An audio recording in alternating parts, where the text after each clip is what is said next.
So when the ACA staff asked me to do a lead talk, it was March. And I was thinking to myself, COVID will be gone by then. This will be a great speech. It'll be nothing but positive. And that's not what's happened, has it? As I've talked to the people that have been at this convention, I know everybody's had a great time together, but I think we've kind of just said we're going to put aside our challenges for 4 days.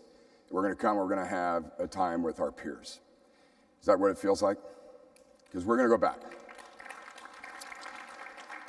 So how many of you remember the last normal thing or the last normal night that you had before COVID? I do. And it was our 30-year anniversary event that we held in downtown Portland. Now, before I get to that, I've got to talk about a few other things. Many of you know that I grew up in long-term care. It's been more than 40 years. I started with my grandparents, I then worked with my father, and then I started my own company in 1989. The picture to the right, I blame on COVID. The picture on the left, I blame on my mother. So I was trying to prepare for that 30-year anniversary event. I was trying to find what was the substance, what was the key thing that made the last 30 years so special. And I happened to watch the Man in the Arena TED Talk by Brené Brown. Now, if you guys don't know Brené Brown, I'm sure most of you do. She's a best-selling author, and she's a research professor at the University of Houston. And she did this TED Talk, and in that TED Talk, she talked about watching the television show Downton Abbey. And as she's watching Downton Abbey, she's like, well, I wonder who the US president was during this time. And she finds that it was Teddy Roosevelt. And then she comes across the Man in the Arena speech. I want you to hear her words.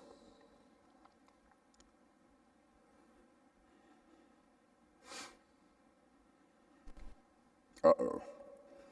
There we go. It's not the critic who counts. It's not the man who points out how the strong man stumbles or where the doer of deeds could have done it better. The credit belongs to the person who's actually in the arena, whose face is marred with blood and sweat and dust, who, at the best, in the end, knows the triumph of high achievement, and who, at worst, if he fails daring greatly. So the moment that I read that, I closed my laptop, and this is what shifted in me.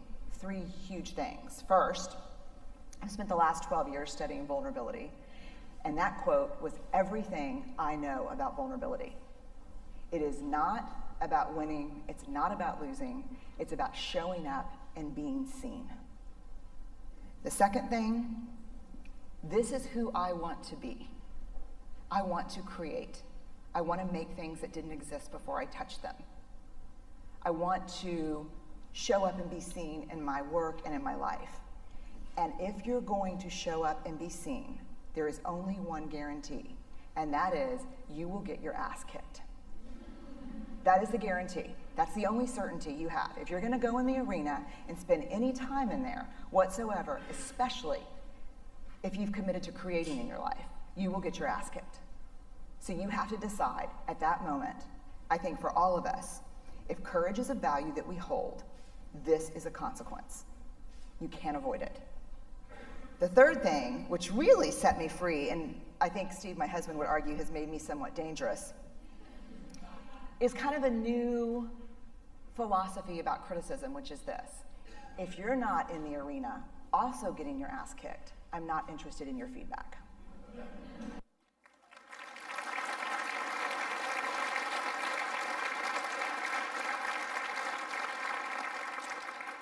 So is there any group of people that know what it's like to get your ass kicked more than us? There's none. So before we look at the actual quote, I want to give some context to this. Teddy Roosevelt is actually giving a speech in Paris, France, and he's speaking to a group of government ministers, military people, and students. And he's frustrated. He's, again, the newly ex-26th president of the United States, and he's so frustrated with the critics. He's been through real battles, he's been through battles in Congress, and he's absolutely railing against those critics who sneer at, quote, those who choose to fight in the arena to make the world a better place. I'm going to now ask you, everybody to stand. So please stand with me.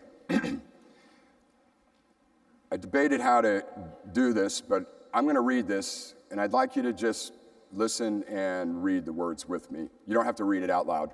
We tried it, it didn't work. It is not the critic who counts, not the man who points out how the strong man stumbles, or where the doer of deeds could have done them better.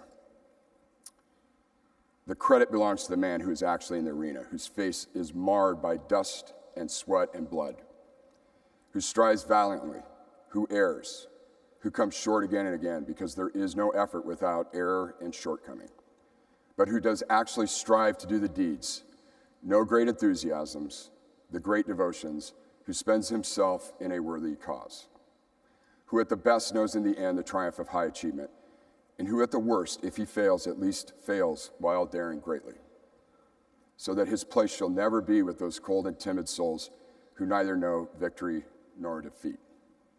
You guys can sit. Thank you. So when I saw that quote, I knew what I was going to build my 30-year event presentation around. I found the essence, which was striving greatly with an amazing group of people for great and worthy causes. So I'm back to the 30-year event, and it's hard for me because I see all those smiles, laughter. Those people didn't know what they were about to go through, what the last year and a half was going to be like. I want to talk about choices. I think they're maybe the most important thing about leading and being involved in long-term care. Choices tell a lot about you as a leader, and the accumulation of choices define the culture of an organization. I think they're critical, and they should be done with intention. Now, I then went back and did a little math, and I figured in a pre-pandemic world, we may have made 10 choices a day that might have said something about our culture or who we were as a leader. And then we get the pandemic, and I think we tripled that at least to 30. And we probably made at least 8,000 choices in the year that were absolutely critical. The thing about our choices were, though, they were urgent, they were important, and we were generally having to make choices or decisions around something new that we were solving. And if you were like me, when I'd go home at night exhausted, I think it was because of all those choices that we had to make. Now, our choices are critical to our staff. They want to make sure that our choices are aligned with their values. Then the pandemic hits, and it even becomes more critical because they wanted to know, were you going to panic or were you going to stay calm? Were you going to make timely decisions or were you going to just get paralyzed? These things were important to them. But the other group of people that it was important to was our residents and our families. They needed to know that our clinical teams, our physicians, NPs, nursing clinical teams, that they were going to be there for their loved ones and that they were going to communicate with them.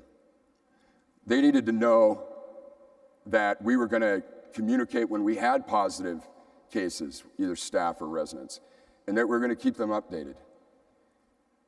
And they needed to know when they couldn't visit anymore that all of our team were going to treat them the way they would have. Who else did we fight during COVID besides COVID? It's the critics. It's the critics that judged us, mostly from the safety of their own home or on their own couches, without any regard for our residents, for our staff, or the impact that what they were saying was having on us. It was frustrating. And yet, you guys chose to stay in the arena, and you chose to fight. We all did. How many of you are runners? How many of you want to be runners? And how many of you never want to run? Perfect. We've got a lot of non-runners in this audience. So the other thing that was really hard for me was that before the vaccine, I felt like I was running a race, but I didn't know what mile marker I was at. The great thing about running races is when you get to the starting line, you know it's a 10K, it's a marathon. And if it hurts really bad at mile 24 of a marathon, you know, I got 2 more miles. I just gotta tough it out for 2 more miles and I'm gonna make it. But before the vaccine, we did not know that. So then the vaccine comes and now we have hope. We get everybody vaccinated, as everybody knows here, case counts go down, and we think we see our finish line. And then our finish line got moved by the Delta variant. And now we hadn't even had time to recover. So we felt like this runner. And it made it hard, physically, mentally, and emotionally. And yet, you guys all stayed in the arena and you fought. And I say thank you to all of you. I want to talk about one last area of choices, and that's the financial choices that we're now making. So during 2020, we got provider relief funds. And those provider relief funds enabled us to just focus on fighting COVID. 2021, we haven't had that. And our current financial situation is the most challenging of the entire battle. We're still investing in PPE, we're still investing in testing. Now we've got workforce inflation that is the highest we've ever seen. We're having to invest in all of the recruiting stuff, and our occupancies are down. It's kind of just the whole gamut of possible negative influences. Most of us sitting in this room today have no idea whether or not we're going to have a sustainable revenue model, a sustainable business model. And yet all of us show up every day, we stay in our COVID arena, and we fight. And again, I would say thank you. Unless some of you have been invited to a parade, I haven't. There have been no parades, there have been very few thank yous. But that's not why we do what we do. In our organization, we kind of define the why as helping people live the best rest of their lives. And that everybody that we serve is on their own life journey. And some of those journeys are 5 years, some of them have 5 months, some of them have 5 weeks, 5 days, or 5 hours. But no matter how long that journey is, we can make a difference and we can help people live the best rest of that time. And in that effort, our team members are champions. And you guys have been champions at a whole new level. And again, I say thank you. All right, I had to throw a little humor into this today.